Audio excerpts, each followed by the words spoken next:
निफाड नगरपंचायत कार्यालयासमोर जिल्हाधिकारी कार्यालयाच्या चुकीच्या धोरणामुळे नगरपंचायत कर्मचारी यांचे बेमुदत उपोषण सुरू. एकाची प्रकृती बिघडली. शासन निर्णय दिनांक 30/11/2017 परिपत्रकानुसार जिल्ह्यातील रिक्त पदावर समावेश करण्यासाठी जिल्हाधिकारी कार्यालयाकडील जावक क्रमांक 919/2022 दिनांक 15/7/2022 च्या ग्रामपंचायत कालीन कर्मचाऱ्यांचे समावेश करणे कामी जिल्हास्तरीय सेवा ज्येष्ठता यादी करण्यात आली होती. त्या यादीनुसार समावेश न करता शासन निर्णयाचा जिल्हाधिकारी कार्यालयाकडून समावेश न करता 15 महिन्यानंतर जिल्हाधिकारी कार्यालयाने जावक क्रमांक 422/2022 चा दिनांक 20/10/2023 रोजी पुन्हा एकदा सेवा ज्येष्ठता यादी प्रसिद्ध करण्यात आली. या यादीमध्ये ओझर नगरपंचायत मधील कर्मचारी यांचे प्रथम टप्प्यातील कर्मचारी यांचे समावेश न करता दुसऱ्या टप्प्यातील कर्मचारी यांचे समावेश करण्यासाठी यादीमध्ये नावे घेतली आहेत. यामुळे निफाड नगरपंचायतीची पात्र असणाऱ्या कर्मचाऱ्यांनी यांच्यावर अन्याय झाला आहे. यामुळे जिल्हाधिकारी कार्यालयाच्या चुकीच्या निर्णयाविरोधात आज सोमवार दिनांक 18/12/2023 पासून बेमुदत उपोषणास बाबूलाल थोरात, एकनाथ सताळे, सूर्यबान झालटे, मनोज ढकोलिया, सुनील मोरे, सिद्धार्थ जगताप, किरण माळी, अनिल बागुल, मचिंद्र बर्डे, प्रवीण राऊत, शोभा कुराडे, मचिंद्र पवार, अरुण गायकवाड असे पात्र असलेले एकूण 13 कर्मचारी उपोषणास बसले आहेत. तरी आज एकनाथ गणपत साताळे यांची प्रकृती बिघडल्याने त्यांना तात्काळ उपजिल्हा रुग्णालय निफाड येथे दाखल करून उपचार सुरू करण्यात आले आहेत व प्रचंड थंडी असल्याने व उपोषण सुरू असल्याने सर्वांची तब्येत बिघडत असून शासनाने वरील प्रकरणाची त्वरित दखल घ्यावी अशी मागणी सर्व स्तरातून होत आहे. या आंदोलनास राज्य सदस्य जालिंदर पवार, निफाड शहर अध्यक्ष शरद काकुळते, निफाड शहर सचिव अनिल कुंदे, उज्ज्वला दिघे, या आंदोलनास नगराध्यक्ष शारदाताई कापसे,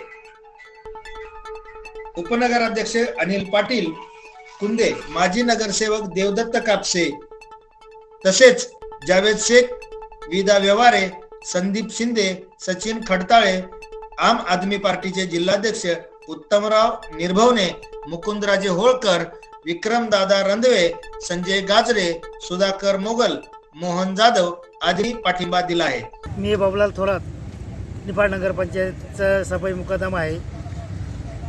शासनाने दिनांक 30/11/2017 शासन निर्णयानुसार माननीय विभागीय आयुक्त कार्यालय यांनी 25/4/2000 रोजीच्या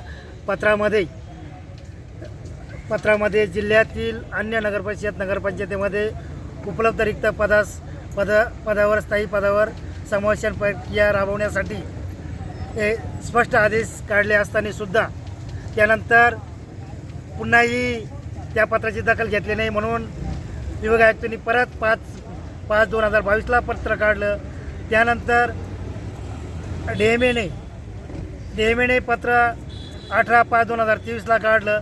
त्याच्यात आमचे एकूण 11 कर्मचारी पात्र आहेत असे स्पष्ट त्या पत्रामध्ये म्हटलेले आहे. परंतु त्यानंतर जिल्हाधिकारी कार्यालयाने 15/7/2022 सेवा ज्येष्ठता प्रारूप यादी जाहीर करून सुद्धा म्हणजे 15/7/2022 ते आज पावेतो असे 15 महिने होऊन गेले. ती प्रारूप यादी जाहीर करूनही त्याच्यावर कोणत्याही अंमलबजावणी समावेशन प्रक्रिया झाली नाही. त्यानंतर कुठे मार्ची शिकली काही माहीत नाही. त्यानंतर पुन्हा एकदा 10/20 त्यानंतर पुन्हा 20/11/2023 प्रारूप यादी डीओने काढली. ती त्यावेळेस ओझर नगरपंचायत स्थापन होती पण त्यांचा आकृतीबंधही मंजूर नव्हता. त्या कर्मचाऱ्यांचा विषय पण त्यावेळेस त्या परिपत्रकामध्ये शेवटपर्यंत नव्हता.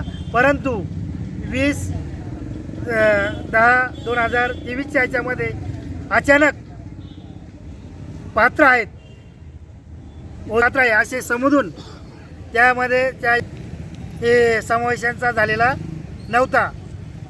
तरी त्यांनी आमच्या एकूण तालुक्यात ठिकाणी असलेल्या नगरपंचायतीमध्ये त्यांची नावं समाविष्ट केले. त्यामुळे आमच्या निफाड नगरपंचायतच्या एकूण 13 पात्र कर्मचाऱ्यापैकी किमान 6 ते 7 कर्मचारी समावेशन होणार होते.